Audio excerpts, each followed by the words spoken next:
Hey guys, hi. It's a time for a little bit optimization. So if you can see, like our expected output has already achieved, right? So our player is when our player is going into the range of the trigger of our door, like this is our door, right? Then our debug message is getting displayed. I will quickly show you.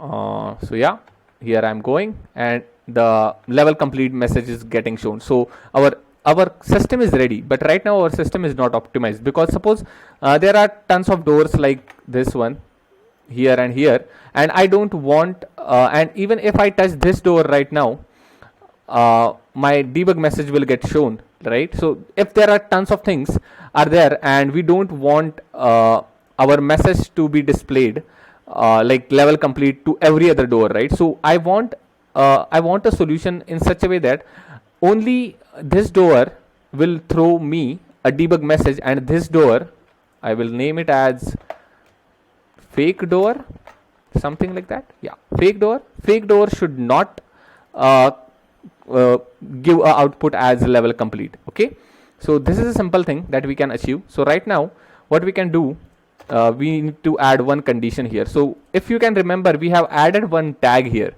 tag as door, right? So we have created a tag and we have added a tag in the door. So simply we need to type if other dot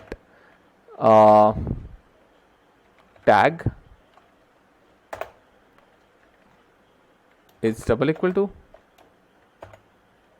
door, then and then only throw the debug message, and else don't throw the debug message.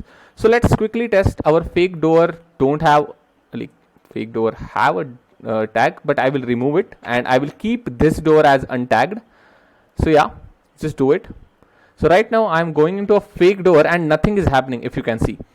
And but if I'm going into a door, then the level complete is message is displayed. So as simple as that. By this way we can customize our output. So we can add multiple tags as well. So you will get to learn about it. So yeah, like our task is done actually. So yeah, thanks a lot for that.